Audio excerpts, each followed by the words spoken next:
Hi guys, welcome to my channel.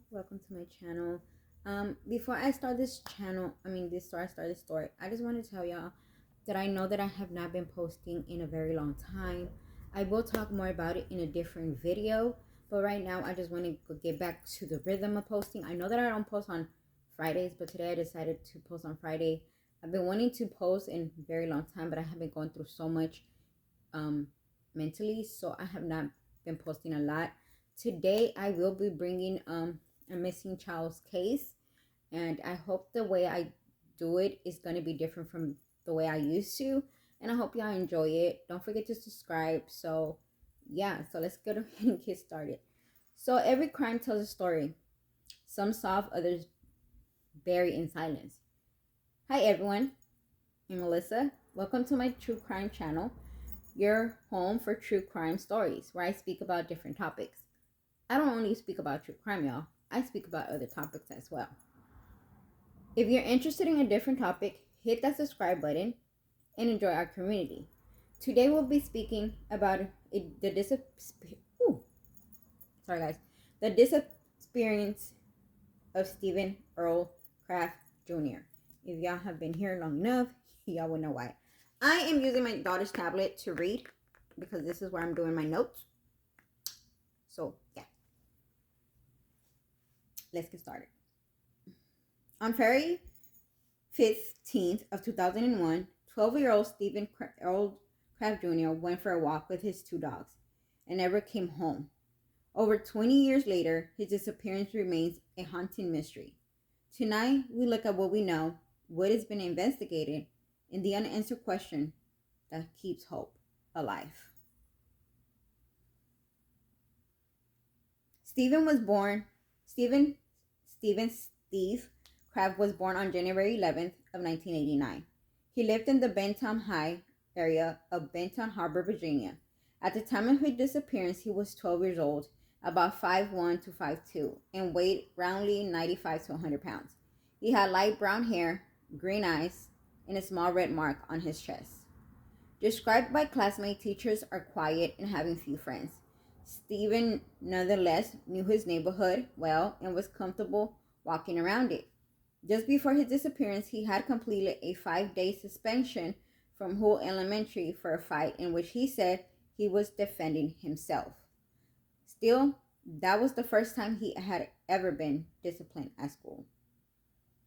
He told her, so on the evening of February 15th, 2001, which was the day he disappeared, Stephen's mother was preparing dinner around 6:30 p.m. He told her he was heading out with the two family dogs, a German Shepherd and Chow mix, and a 6-month-old German Shepherd puppy. He was last seen sometime between around 7 and 8 p.m. near Holly Drive in the 20,000 block, about half a block from home. He was wearing a Charlotte Hornets, an aqua purple jacket, a tank white striped shirt, tin poucher style pants, and black boots. He did not take a hat or gloves, even though it was cold out, a detail that would later factor into theories on what happened. When Stephen did not return home by 8 p.m., his family assumed he may have stopped by his sister's house or somewhere else nearly. By 9 p.m., with no word, concern grew eventually in early hours of February the 16th. His disappearance was reported to Benton Township Police. Yes, it was 2001. Yes, cell phones were a thing, but I really don't think that a lot of kids had cell phone at the time. I know when I was in school, there were kids that had cell phones. That's because their parents could afford it. I'm not saying that his parents couldn't afford it, but it's not like today that every child has a cell phone. I guess back then it wasn't. It was not the norm as it is today. From the outside, investigators and volunteers poured into the area. Paw prints and boot prints were tracked in the snow, leading toward an icy pond behind Harbor Heaven Ministry, Irving Street. But the trail ran cold there, no sign of Stephen. Dive teams checked under the ice, curved and searched dogs scare the edges, but no remains or evidence were found. 3 days later, the older dog returned home cold and anxious. Shortly after, the puppy was found near Blue Creek, several blocks away, likewise cold, hungry, but otherwise unharmed. Investigators extend their search to near woods, creeks, and ponds. They also look into the construction site. By 2005, many buildings in Benton Heights, including Stevens Home, were torn down during airport expeditions. At one point, workers found that they had what they believe may have be a swallow grave with a small homemade cross, but they turned out to be unrelated, likely a buried pet. Despite the efforts, the case quickly went cold. So these are the theories that they have over the years. Over the years, multiple theories have been processed. So the first theory, accident drowning, falling into ice. Given the proximity of the frozen ponds, some believe Stephen may have slipped or fallen through the ice, but extensive dive yielded no evidence. Now, I don't know if he was a good swimmer, but from correct me if I'm wrong, y'all, but from what I've seen and hear other true crime, wouldn't the body already be lifted up if that was the case? Like if he drowned, wouldn't his body already be lifted up? Or am I tripping? I'm probably tripping. I don't know, y'all, but let me know. The second one, abduction, foul play. Another possibility is that Stephen encountered someone, phrased someone who he knew, nearly who lured or forced him away. But there were no credible witness reports of suspicious vehicles or individuals that night. This one theory, it kind of is iffy. I mean, obviously, if you know someone, you're gonna go in the car with them. You know, like they're going to tell you, oh, you know, your mom is looking for you and she's very mad because dinner's not ready. I mean, because dinner's ready and she can't even find you. Something like that. But I really don't think that would be the case. I think him being 12 years old, I think he would know enough, you know, to not go with the stranger. And knowing that his sister lives around the area, he could have probably gone to his sister's house, be like, hey, can you call mom? Tell her I'm okay, and stuff like that. You don't know what I mean. 3, runaway theory. Dismissed. Some early theories consider that Stephen may have run away, but investigator largely dismisses he left behind his jacket, shoes, and had no history of motivating to flee. That one I don't believe. This theory that he ran away, do not believe. Yes, he got in school one time for getting in a fight, but like he said, he was defending himself, and you have the right to defend yourself if you are getting bullied or somebody's picking on you. Community secrets, bystander silence. Investigators and family members have long speculated that neighbors or community members may know something but have been reluctant to come forward. Benton Township Police have repeatedly asked for tips, urged anyone with the information to speak. This one I do go believe in this one as well, because I have heard of true crimes where somebody is committing a murder and you hear the person like yelling like for help and not one person does anything about it. There is a name for it, but I cannot remember exactly. The one that comes to mind, it was in New York. I think it was in New York. This young lady was walking to her house or her apartment. This man came out of nowhere, and you know, he was stabbing her. He screamed. She was screaming for help, and people said that they heard her, but nobody did anything about it. The man left for some odd reason and then came back. I guess he realized that she was alive, or to check that she was dead. But when he saw her that she's still breathing, he ended up doing like finally stabbing her to where the point that she stopped breathing. If that makes any sense. But yes, it's happened where people will hear something, will hear help, like help me please or something, and they would just not do anything about it. They won't even call the cops.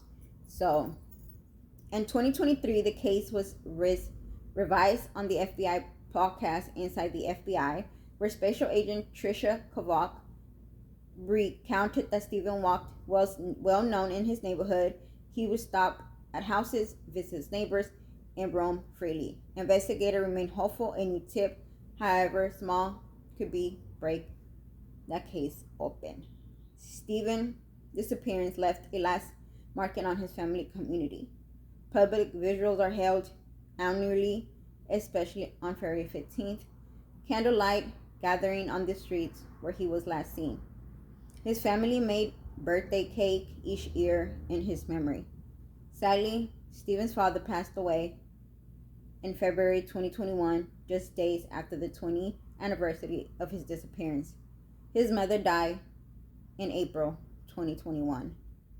The home that Kraft family lived was torn down sometime after 2015 during airport exploitation. Over the decades later, Stephen would be in his mid-30s. Law enforcement continued to accept tips. The Benton chapter township police department on the FBI list to this case in ongoing active. What can be done now? Cold cases team still examine evidence, re-interview witnesses, and apply modern forensic techniques. DNA, phenotyping, graphing, profiling, date reanalyzing.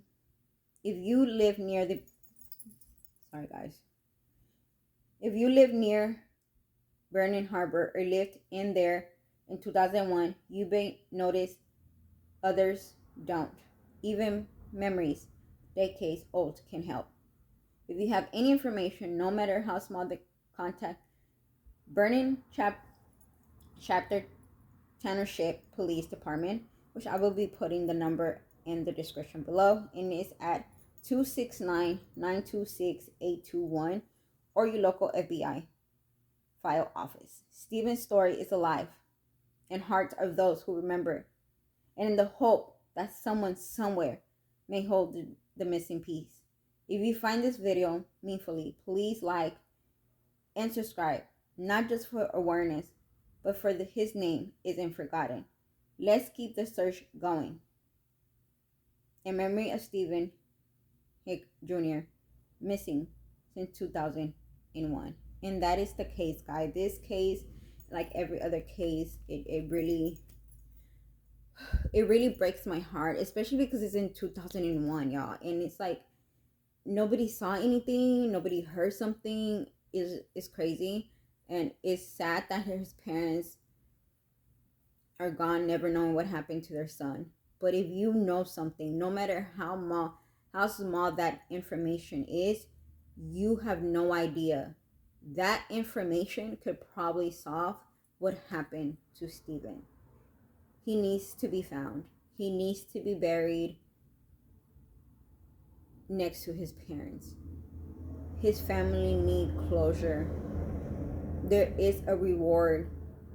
They did not say the amount of the reward, but I know there's a reward. I really do believe that the person that did the crime is probably still alive, because it was in 2001. So could it have been a young person? Could have been someone who is attracted to children for disgusting reasons? We do not know. We also don't know if they even checked of any sex.